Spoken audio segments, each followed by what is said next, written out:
All right, guys, I am going to show you guys something. If you give me a second, I'm going to grab it. I am at the shop up at Elliott's. I'll show you a couple things. Show you a couple quick things. So, I think you guys remember seeing on Instagram, if you guys follow me on Instagram, I did this knife for Bradley, Coffee and Sharp Things. And I sent it back to him and I sharpened it, and it was sharp. It was really sharp. And he sent it back to me. He got back in touch with me. He says, "Hey, that thing won't hold an edge." He says, "Is it something I'm doing wrong with a convex edge or something like that?" And I was like, "Nah, convex edge, you know." So what he said was he had cut a few pieces of cardboard, and then it just got dull. And so I have resharpened this twice now because it did the same thing. Now I think there's two things at play here. So this is a Kaiser Vigor, however you want to pronounce it. You know, I'm from the country. I pronounce shit different. Crooked River. Everybody thought I was saying crooked river. No, that's just how I say crooked river. Crooked river. It's just because I'm a fucking back-ass country boy. So, at any rate, I did orange peel on it. I refinished the blade for him. I sharpened it, and I got it, like I said, crazy, stupid sharp. But he said that after he'd cut a little bit of cardboard and then went back to cut a piece of paper, it just skated across the paper and wouldn't cut. So, I have come, now this is still sharp. I have cut, let me pause you here. I've been cutting a bunch of cardboard. I cut a bunch of cardboard at the house with this, and what I'm thinking happened. I think a couple things are at play here. So if I'm fixing to anodize this, fitting to, and it's still sharp. So I've cut up a good bit of hard corrugated cardboard. Not a hard thing to find up here at Elliott's shop. And so now, if you give me a second, I'm gonna turn this camera around and we're gonna see, I'm gonna cut a little bit more cardboard and then we're gonna see what happens when I try to cut paper. So, like I was saying, I've been cutting quite a bit my piece of cardboard I was cutting. Well, I can get another piece. It's not that hard, it's easy to find around here. But at any rate, whether or not, I've been cutting cardboard with this for a little bit now.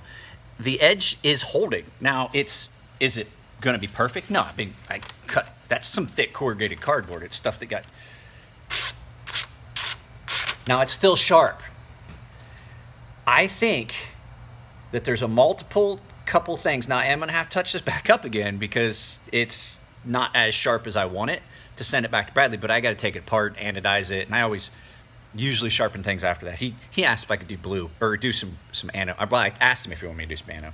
At any rate, I have another knife for him that we're gonna look at. First time I ever got a Spyderco military since I started the channel. At any rate, I'm babbling and I'm running around. I had a lot of coffee. Two things at play that I think could happen here.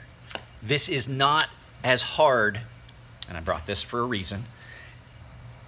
I don't think that Kaiser is running their S35 VN as hard as We knives.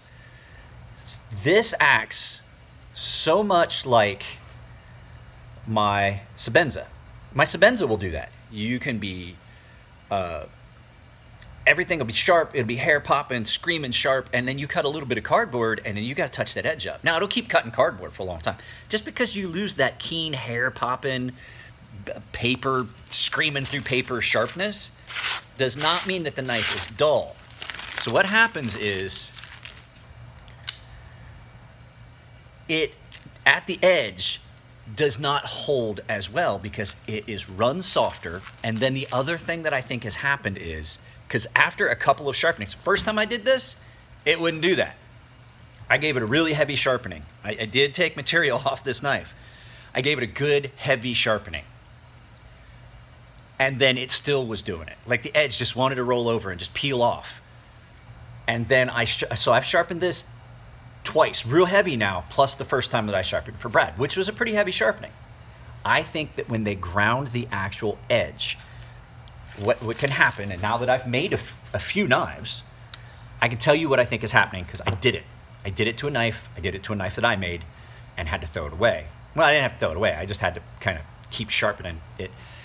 If you use a worn abrasive belt and you have your speed too high, or a combination of the two, what happens is you get too much friction that builds up at the edge, at the very apex, and at the edge. And so you lose a little bit of that temper. And sometimes when you're sharpening, if you're trying to go, you're going too slow and you're not moderating your speed and you're not getting an even run across that belt, or if you've got the speed just a touch too high, it'll get straw colored and you've screwed the temper. And you won't necessarily see it, because what then happens is it gets run on a leather belt to clean up that edge, like most factory edges are done. And you don't realize that that edge is now soft. And after a few sharpenings, you get back into clean, good steel that still has its temper and it holds its edge. So now this is holding an edge like I would expect a Sebenza to, but at first Bradley was right. It would not hold an edge. You would cut through one piece of cardboard and two pieces of cardboard and it would just skate like across the paper and rip the paper. But now, even after cutting, I've cut a few pieces. Cut a couple more pieces real quick so you guys can see that and I'm trying to use the whole edge at the tip and everything. This is thick corrugated hard cardboard. It was a shipping package. So now it's holding its edge. It wouldn't do that before. That would have ruined that edge before. So that's what I think. I think it's a combination of two things. Run it a little lower on the Rockwell on this than usual. Or than We Knives does, because I'm not gonna lie, this knife gets a lot of use. This is my Gents by We, Mass Drop and Fair and Forged Design, and I haven't touched this on anything for a while, and I've opened a bunch of packages. So I think it's a matter of being run a little softer and a little bit of overheating on the edge. What's gonna happen? I mean, it's pretty easy. If you got a guy that's in there sharpening knives and he's knocking out knives, he may have bumped the speed control on his grinder. He may have let that belt get a little bit worn. He may have pushed a little harder, been a little slower. Who knows? But it happens. My DOC came that way. My Microtech DOC, when I first got it, would not hold an edge. And I was like, oh, maybe there is something to this LMAX controversy. But after sharpening it about 2 or 3 times, just like with this, that edge held up significantly better. So just so that you guys know. Now, the other thing I wanted to show you guys, because I'm at the shop and you guys get to see the new intro this time. You guys already saw it. My buddy Matt helped me film that. And I'm going to do a couple others. But basically, I wanted something to throw at the beginning of the video. Because, you guys watch my videos and I take cues from, I like watching Off the Ranch and Dr. Matt Carricker. And he has an intro for Off the Ranch now. Now, are mine ever going to be that elaborate? Probably not. But I'm going to do some different stuff because it's fun. Like, you guys seem to like the one where I made the tea and then dumped it and then went and got a beer. That was not something that just happened by happenstance. That was an intentional, I thought that out. That's what I wanted to do. I wasted some green tea, but it's not that expensive. Anyway, this is the first. Now, it's not completely finished. It's still got temporary hardware. This stuff's going to be all anodized. The handle scale still needs cleaned up, and I still have got to finish the satin on the blade. But this is the first of the V2 Hornets. And it still needs, you can see, it's still got some rough spots on the spine that still need to be touched up and stuff like that. But the biggest holdup was this handle material. I ordered it. So basically, from now on, I've got a good bit of this black linen, or this black canvas micarta. If you want something else other than the black canvas, I already bought the black canvas micarta. I've got a good bit of it. I'm gonna have to get more, but I can get out of one sheet. I think I have 4 sheets that are this big. I can get 2 knives worth of handles out of it. But if you want something else, either you're gonna have to provide it for me, or you're gonna have to pay extra for me to do it. And if it's something like carbon fiber, or like my buddy Matt wants lightning strike, what was it? Lightning strike Kevlar. Lightning strike Kevlar is a pain in the ass to work with. I can only do handles and stuff on weekends. It's not fair to Chris and Elliot in this shop for me to be cutting composites and stuff and blowing that nasty, it's not the dust that gets out, it's the smell. And so I do it on weekends so that they're not here. I'm not fucking with them having to breathe that smell. So that means that I'm limited. I make handles only on weekends, just pretty much like when I do anodizing.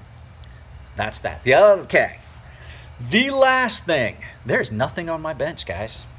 And I don't want you guys to think I'm relying strictly on you as my customer base. If you guys have liked what I've done and seen what I've done and are a returning customer, I appreciate the fuck out of that. Let your friends know about it. Let everybody you know about it. My cousin did. I got, Chris sent me that knife and I did it. It came out nice.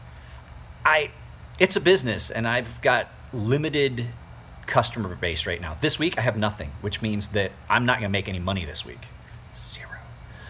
So I'm probably gonna have to drive Lyft all week and try and make, I've got 5 knives that came out of the oven yesterday. I've got 3 that are coming back. Only 2 of those were spoken for. So there is a Viper available, but I appreciate it, guys, but let's fucking make this happen. Let's get this out, because I have had a lot of people, and I'm not trying to brag, I've had a lot of people that have had other people sharpen knives for them, and then they come to me and they have me do it, and they're like, wow, it's so much different. And the fact is, I try my customer service, I try my hardest